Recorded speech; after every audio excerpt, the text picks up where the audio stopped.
কি বলছে একটা ত্রিভুজ। তো ত্রিভুজের মধ্যমা কয়টি বলছে? তিনটি সমবিন্দু।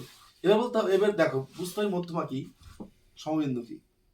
মনে রাখবে যখন ত্রিভুজের মধ্যমাগুলি কোনো একটা বিন্দুতে মিলিত হয় সেটাকে বলে কি? সমবিন্দু। সেটা কি? সমবিন্দু। আচ্ছা, এবার প্রথমে কি বলছে? একটা ত্রিভুজ। তাই আমাদের প্রথম কাজ কি? একটা ত্রিভুজ আঁকা। তারপর একটা ত্রিভুজ আঁকা। দেখো আমি একটা কি করলাম? ত্রিভুজ আঁকলাম, নাম দিলাম এ, নাম দিলাম বি, নাম দিলাম সি। ত্রিভুজের মধ্যমা তিনটি সমবিন্দু।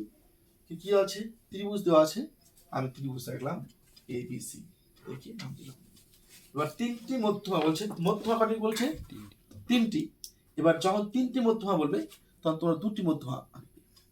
দুটি মধ্যমা যখন আঁকবে, দুটি মধ্যমা আঁকার পরে তৃতীয় যে বা মধ্যমাটা আছে সেটা তোমার প্রমাণ করতে হবে যে ওটা সত্যি মধ্যমা কিনা। যদি দুটি মধ্যমা তোমরা ধরে নেবে আর একটি মধ্যমা তোমরা প্রমাণ করবে, যখন তিনটি মধ্যমা কোন একটা বিন্দুতে মিলিত হবে তখন সেটা হবে কি? সমবিন্দু। তাহলে দেখো, তাহলে হচ্ছে মধ্য মানে কি? মধ্য মানে কি? কোণ থেকে কোণগুলোকে সমদ্বিখণ্ডক করবে এবং বিপরীত বাহুর মাঝখানে গিয়ে মিলিত হবে। তাহলে আমি যে এখান থেকে যে একটা মধ্য অঙ্কন করি তাহলে কি করবে বলতো? এই মধ্যমাটা ঠিক এখানে মাঝখানে গিয়ে মিলিত হবে। ধরো এখানে গিয়ে মিলিত হলো। আবার ঠিক একইভাবে এই যে এখানে যদি মাঝখানে একটা বিন্দু থাকে, এই বিন্দুটাও কি হবে? এই সি বিন্দুতে মিলিত হবে। তাহলে এই দেখো এখানে আমরা একটা নাম দেব, এবি বাহুর মাঝখানে কি আছে? সিডি। এটা একটা কি? মধ্যমা। ডি দিলাম।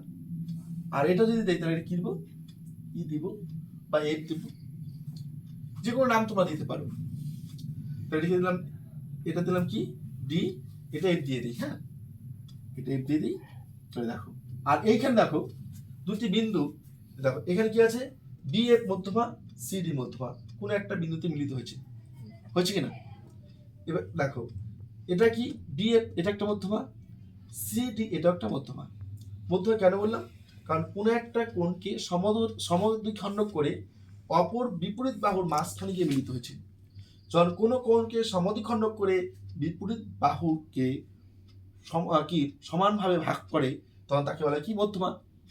সিডি একটি মধ্যমা, বি একটা মধ্যমা।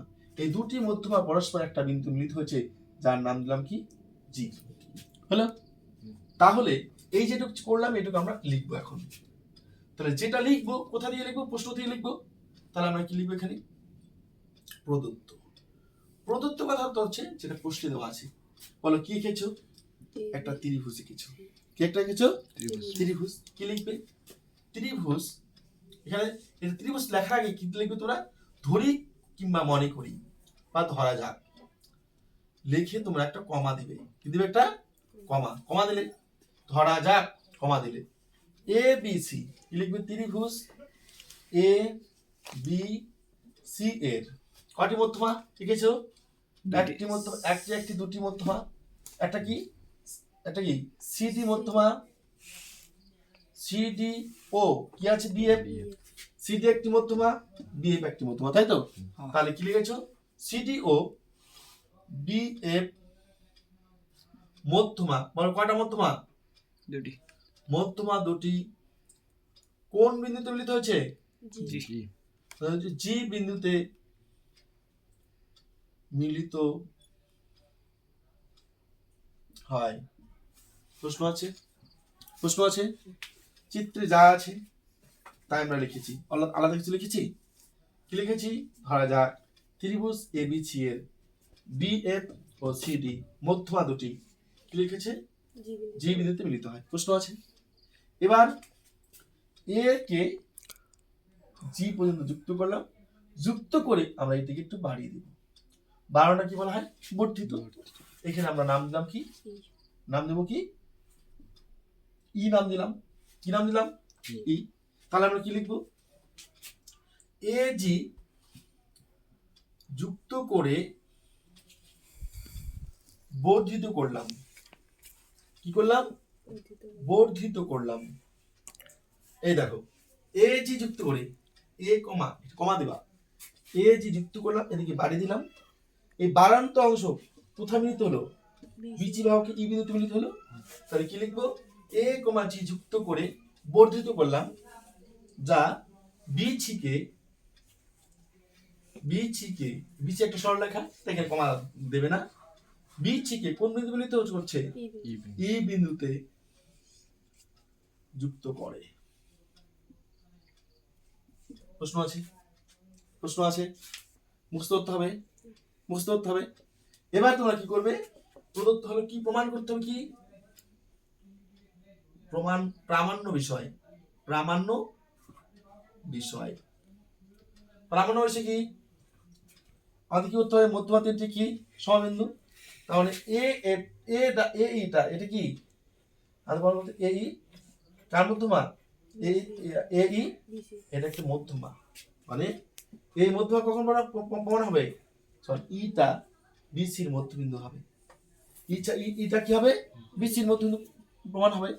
প্রমাণ করতে কি প্রামাণ্য বিষয় কি লিখবে? ত্রিভুজের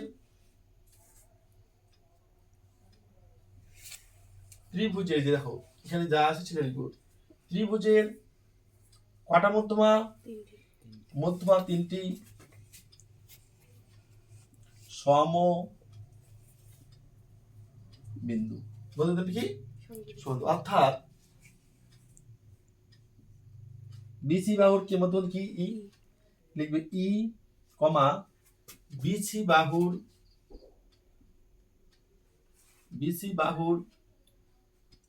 মধ্যবিন্দু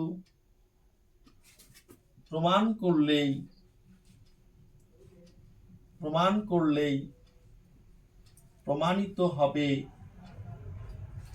প্রমাণিত হবে কি ত্রিভুজের মধ্যমা তিনটি সম বিন্দু। প্রশ্ন আছে কি লিখলে? ত্রিভুজের মধ্যমা তিনটি সমবিন্দু প্রমাণ করতে বলছে প্রামাণ্য বিষয়, অর্থাৎ কি এই ই বিন্দুটা বিসি বাহুর মধ্যবিন্দু প্রমাণ করলেই প্রমাণিত হবে কি হবে? ত্রিভুজের মধ্যমা তিনটি সমবিন্দু। তাহলে প্রামাণ্য বিষয় হলো। এবার কি আসবে? অঙ্কন। এর পয়েন্ট কি করবে? অঙ্কনে কি করবে? এবার এটাকে যদি মধ্যমা আমরা প্রমাণ করতে যাই, তাহলে দেখো আমরা জানি এই যে ভাগটা আছে ত্রিভুজের মধ্যমা বলি কত? 2:1 অনুপাতে বিভক্ত হয়, তাই এইটা ভাগটা আছে 2, এটা ভাগটা হচ্ছে 1। তো এটাকে যদি আমরা সমান ধরি তাহলে এখানে কি বাড়াতে হবে। তাহলে আমরা কি করলাম? যে বাহুটা আছে এই বাহুটাকে এমন ভাবে বাড়িয়ে নিলাম যাতে জি সমান কি হয়? জিএইচ হয়। জি সমান জিএইচ হয়। এই এইচ পর্যন্ত বাড়িয়ে নিলাম। এবার কি করব? এই বিএইচ আর সিএইচ কি করলাম? যুক্ত করে দিলাম। ঠিক আছে? এবার অঙ্কনে কি লিখবে তাহলে? ই বাহুকে কে বর্ধিত করলাম এমন ভাবে কি লিখছি? কে এমন ভাবে বর্ধিত করলাম যাতে কি হয় বলতো? এ জি সমান কি হয়? জিএইচ হয়। কি হয়? জিএইচ হয়। হলো। এবার এর সাথে কি করলাম? বি এইচ আর সি এইচ কি করলাম? যুক্ত করে দিলাম। তাহলে কি লিখবে? বি কমা এইচ ও সি কমা এইচ কি যুক্ত করলাম। প্রমাণ। আমরা অঙ্কন যেটা করলাম অঙ্কন করে কি আসবে? প্রমাণ। দেখো অঙ্কন করলাম কি? আমরা বি এইচ যুক্ত করলাম, সি এইচ যুক্ত করলাম, আর এই বাহুটাকে আমরা এমন ভাবে বাড়ালাম যাতে কি আছে? এ জি এবং জি এইচ সমান হয়, তাই তো? তাহলে দেখো এবার যে পার্টটা আসবে সেই পার্টটা কি? এবার দেখো এই যে ত্রিভুজ, কটা ত্রিভুজ রয়েছে? দুটো ত্রিভুজ, এখানে একটা ত্রিভুজ, তাই তো? আবার এই পাশে একটা ত্রিভুজ। তাহলে ত্রিভুজ কি আছে বলো?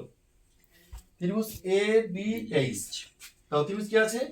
A B H. তাহলে আমরা কি লিখবো? ত্রিভুজ এ বি এইচ এর কি আছে? কি বাহু এটা? এ বি বাহু। এটা কি এবি বাহু, এবি বাহুর মধ্য বিন্দু, বলো মধ্য বিন্দু কি আছে ডি, এবি বাহুর মধ্য বিন্দু কি আছে ডি। এটা কি অনুযায়ী এটা দেওয়া আছে, আমরা ধরে নিয়েছিলাম, তাহলে কি লিখবো প্রদত্ত, ব্যাকে লিখলে প্রদত্ত লিখতে পারি, না লিখলেও হবে। এবি বাহুর মধ্য বিন্দু কি আছে ডি। তারপরে দেখো এ এইচ, দেখো এ থেকে এইচ পর্যন্ত আমরা কি ত্রিভুজ ধরেছি এ বি এইচ, তাহলে এ বি এইচ থেকে এ বি বাহুর মধ্য বিন্দু কি আছে ডি।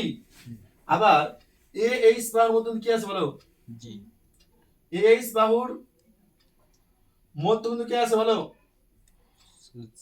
মধ্য বিন্দু কি আছে এটা জি।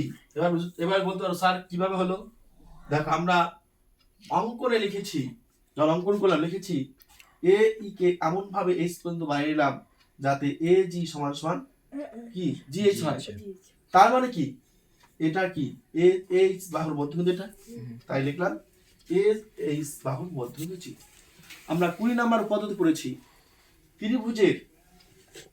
ত্রিভুজের যে বাহুগুলির মধ্যবিন্দু, যদি বাহুর যে মধ্যবিন্দু আছে সেই বাহুগুলির মধ্যবিন্দু কি হয় তৃতীয় বাহুর কি হয় সমান ও সমান্তরাল, কি হয় অর্ধেক ও সমান্তরাল হয়।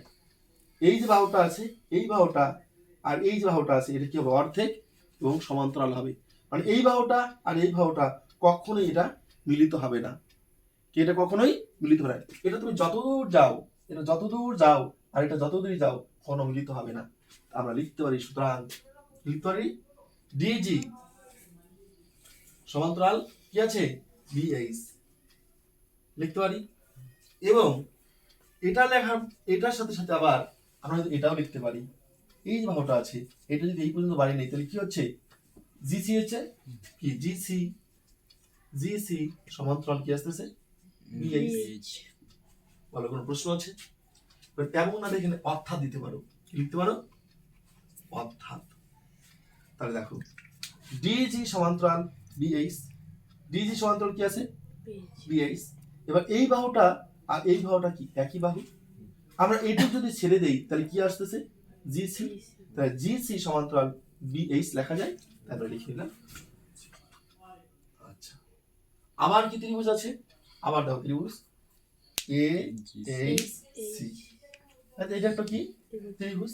এবার লিখব আবার ত্রিভুজ কি আছে এ এইচ সি এর, সি এর কি বাহু আছে এ সি, এ সি বাহুর মধ্যবিন্দু এফ, কি আছে এফ, মধ্যবিন্দু কি আছে এফ। আবার এ এইচ কি আছে এ এইচ বাহুর মধ্যবিন্দু বলো কি আছে জি।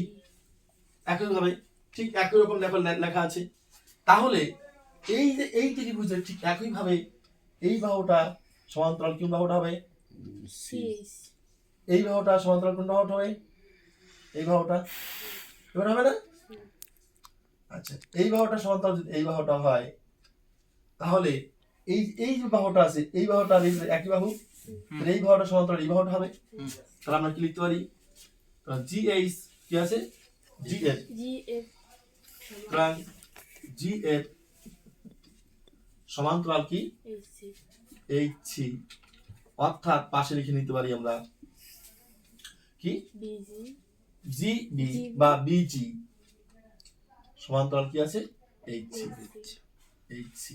এবার দেখো এটা কি তাহলে কি হলো বি এইচ সি এ জি, একটা কি চতুর্ভুজ, চতুর্ভুজের বিপরীত বাহু কি সমান্তরাল, বিপরীত বাহু কি সমান্তরাল।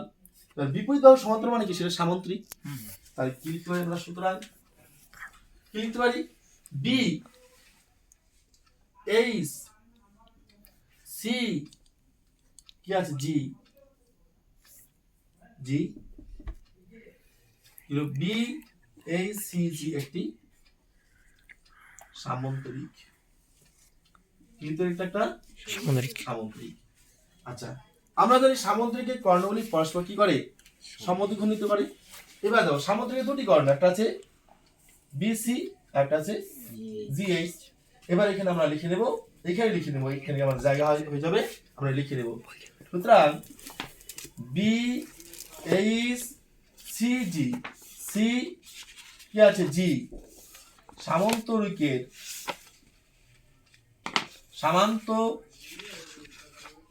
রিকে দেখো কর্ণ কয়টি, বিসি কর্ণ, বিসি কর্ণ, ও কি কর্ণ আছে জিএস, জিএস কর্ণ পরস্পর কি লিখবো আমরা, কর্ণ দুটি, এখানে কর্ণ দুটি লিখবো, কর্ণ দুটি পরস্পরকে কি করে, সমদ্বিখণ্ড সমদ্বিখণ্ডিত, সমদ্বিখণ্ডিত করে। করে। প্রশ্ন আছে, যখন সমদ্বিখণ্ডিত করবে তখন কি হবে, এই বাহুটা আর এই বাহুটা সমান হবে। সুতরাং কি লিখতে পারি, বিই সমান সমান ইসি, বিই সমান সমান ইসি হবে, তাহলে বিসি কি হবে, বিসি মধ্যবিন্দু কি হবে ই, যখন এটা সমান সমান এটা হবে তাহলে কি হবে, ই বিন্দুটা কি হবে, বিসি কি মধ্যবিন্দু। এবার আমরা লিখতে পারি, সুতরাং কি লিখবো, ই কমা বিসি বাহুর মধ্যবিন্দু, কি লিখবো, মধ্যবিন্দু। এটা এটা প্রমাণ করলে কি হবে, আমাদের কি প্রমাণিত হয়ে যাবে, তাই ব্যাখ্যায় তোমরা লিখবে কি প্রমাণিত, বাইরে কি লিখবে প্রমাণিত। বলো কার প্রশ্ন আছে, কার প্রশ্ন আছে, বুঝতে পারলে, বলো মুখস্থ করতে হবে।